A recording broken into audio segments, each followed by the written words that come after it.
Germs, good morning. Meron tayong walk-in dito, ADB 160. Eto, kakabitan natin ng MDL, Zenlo X1 Plus, tsaka loud horn, PIA horn.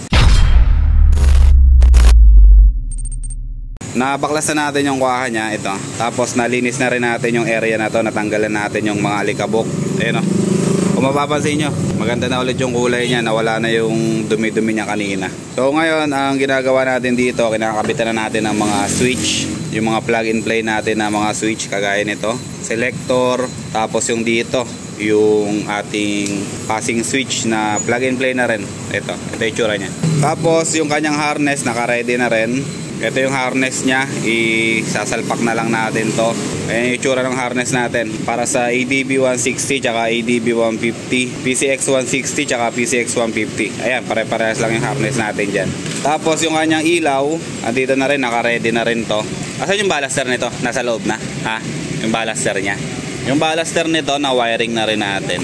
Check natin. Yung ballaster niya, nalagyan na rin natin ng terminal. Yung kanyang ground, yung low tsaka yung high nalagyan na natin. Plug and play na rin to. Naka-ready na yan.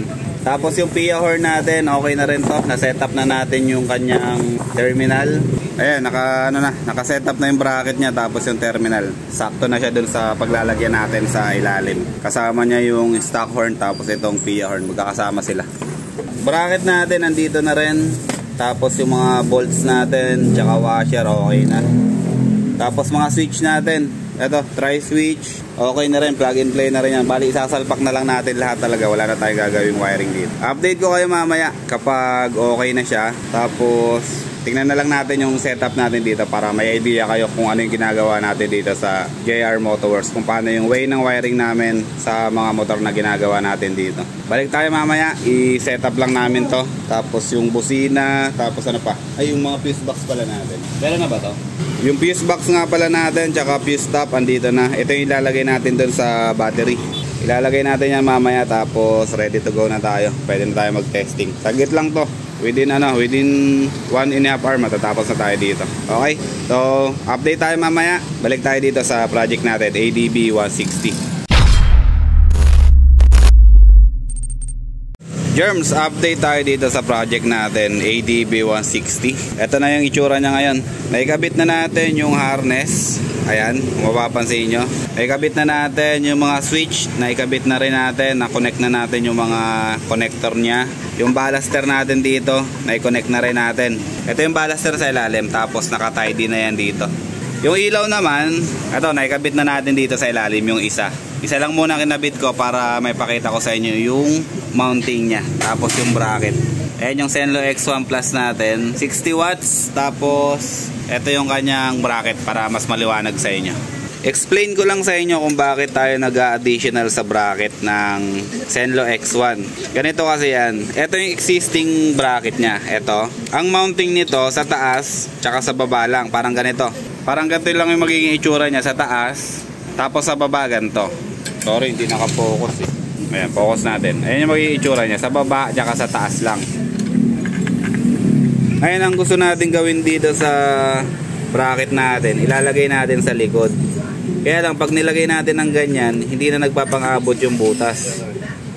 Ayan yung butas na yan. Hindi na nagpapangabot yan. Kaya gumagamit tayo ng additional na stainless bracket para umabot siya ng ganyan. Kaya magiging itsura niya.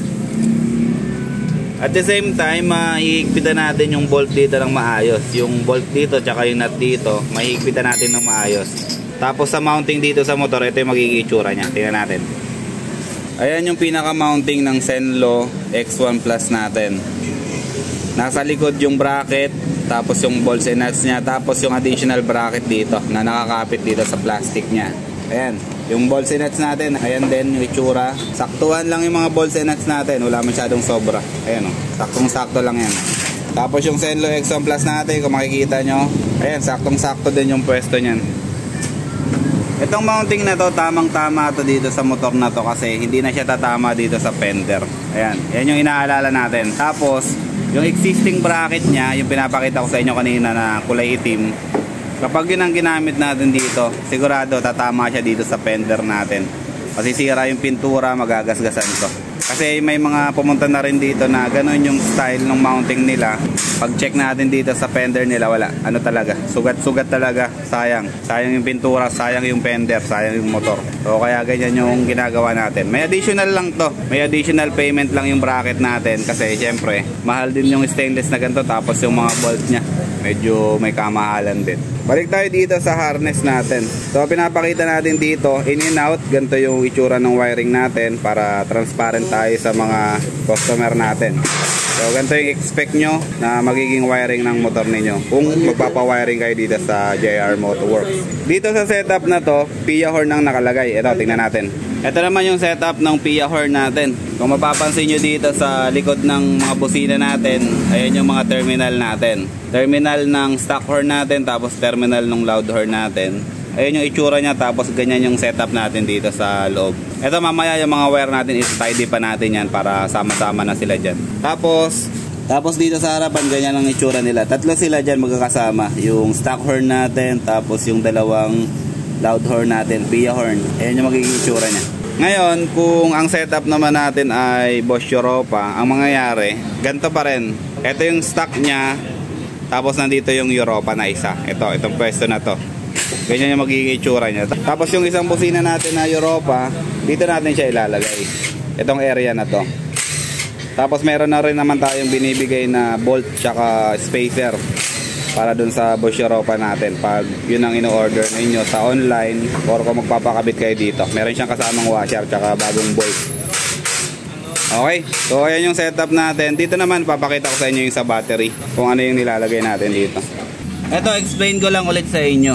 Ang kinabit natin ay Zenlo X1 Plus tsaka PIA horn. So dito sa battery natin, meron tayong dalawang fuse box dito. Isa sa PIA, isa sa MDL, dun sa Zenlo X1 Plus natin. Tapos itong isang wire na to, ito yung kinukuha na natin ng after ignition power para wala tayong splice, wala tayong cut, wala tayong singit-singit, wala tayong suksok dun sa mga stock wiring ng motor natin. Ayan, kung mapapansin nyo, nilagyan natin siya ng fuse top. Ayan, yung kulay blue na yan. Yan yung nilalagay natin para maiwasan natin yung mga ganong klaseng pamamaraan sa pag-wiring. Okay?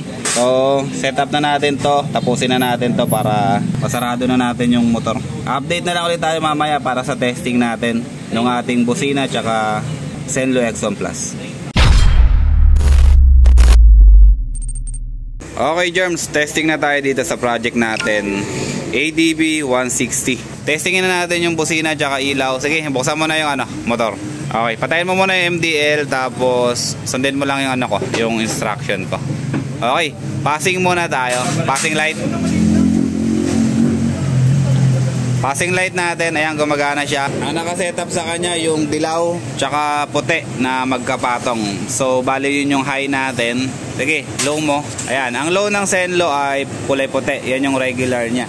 Pag gusto nyo low dilaw, babalik na rin natin yung ilaw para ma-activate natin yung dilaw na wire. Tapos i-deactivate natin yung puti. Tapos mababaliktad na rin yung kanyang high, yung magkapatong na kulay. Sige, high mo naman. Alright, ayan yung high nya. Magkapatong yung dilaw tsaka puti. Ayan yung naka-register sa kanya. So kanina nagpapasing tayo, nakapatay yung ilaw. Ngayon naman magpapasing tayo na naka-high yung ilaw. Mag-activate naman ngayon yung kanyang reverse passing. Sige, passing mo. Ayan. Ang nangyayari dito sa high niya, namamatay kapag pinindot niya yung passing switch. Sige, pindutin mo yung passing switch na nakadiin lang. Ayan. Bitawan mo. Stock horn naman tayo, stock horn. Okay, yung stock horn niya, ganyan. Walang kasamang combo. Sige, loud horn naman tayo.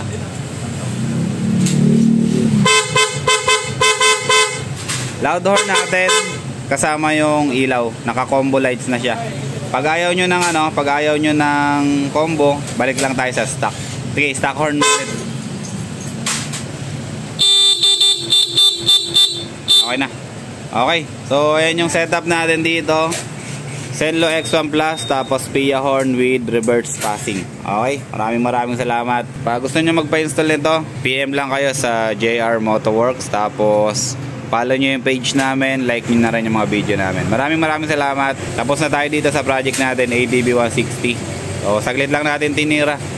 Less than 1.5 hour lang. Okay na to. Thank you very much.